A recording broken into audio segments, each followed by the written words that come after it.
Catherine II, usually known as Catherine the Great, was born in May 1729 and died in November 1796, aged 67.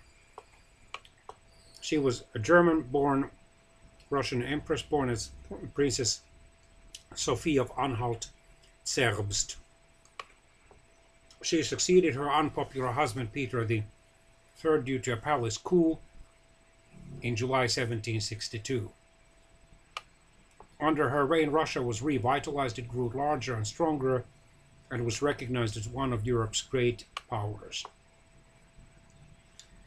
She had aristocratic favorites, most notably Grigory Orlov and Grigory Potemkin, and in some languages Potemkin's facades have been used, whether to refer to this Potemkin or a battleship named Potemkin.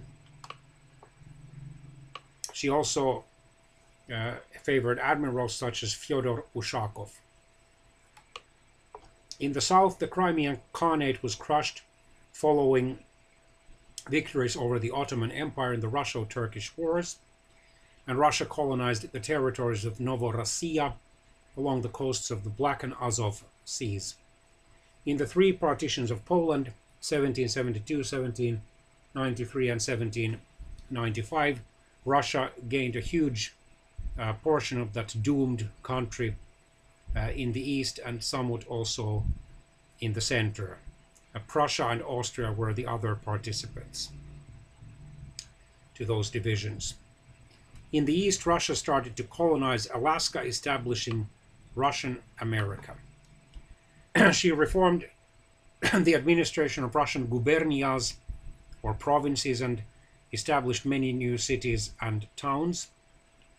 She continued to modernize Russia along Western European lines, but military conscription and the economy continued to depend on serfdom, the peasants' involuntary servitude, and the states and private landowners' increasing demands led to increased levels of reliance on serfs.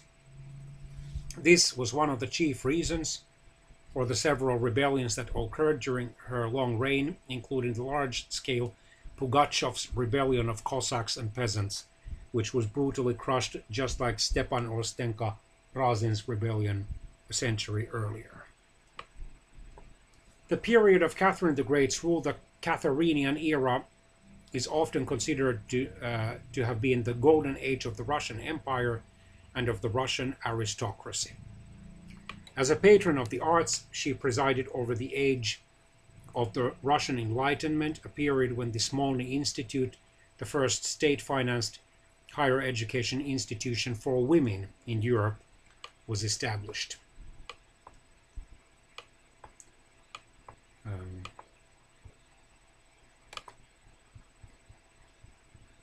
Her apparent wholehearted adoption of all things Russian, including Orthodoxy, may have prompted her personal indifference to religion. She nationalized all of the church lands to help pay for her wars, largely emptied the monasteries, and forced most of the remaining clergymen to survive as farmers or from fees for baptisms and other services. Very few Russian aristocrats entered the Orthodox Church's priesthood, which became even less important than before. She did not allow dissenters to build chapels, and she suppressed religious dissent after the onset of the French Revolution. She did, however, promote Christianity in her anti-Ottoman policy.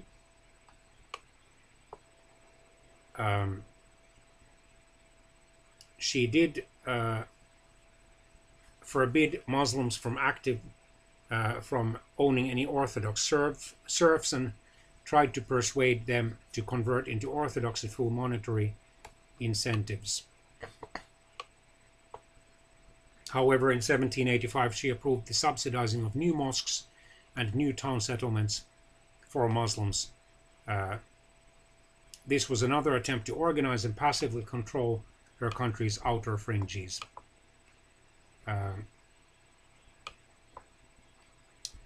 Through the partitions of Poland, she gained many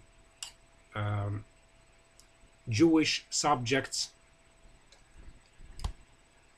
She allowed the Jews to separate themselves from Orthodox society with certain restrictions.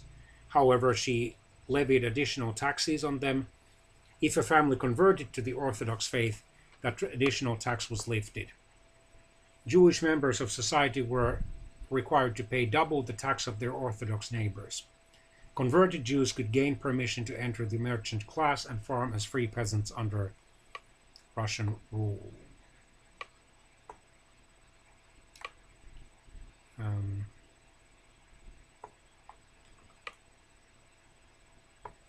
After the violent death of her husband, she had various lovers and favorites. However, she did not officially remarry. One of those favorites was the last king of Poland, Mr. Stanisław August Poniatowski.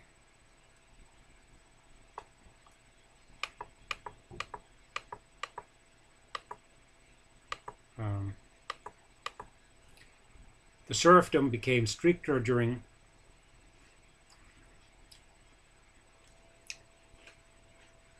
Catherine's rule, and, for example, she forbade the serfs from complaining directly to the government.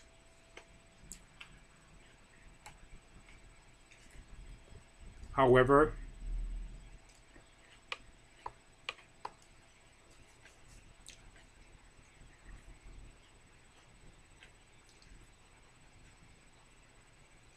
some serfs were able to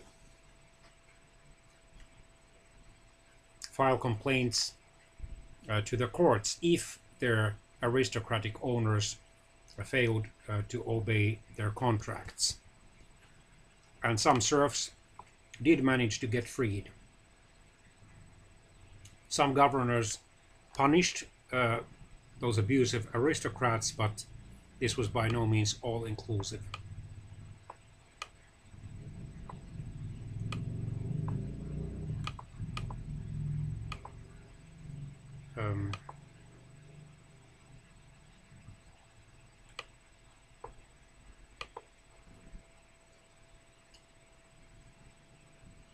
In November 1796, Catherine suffered a stroke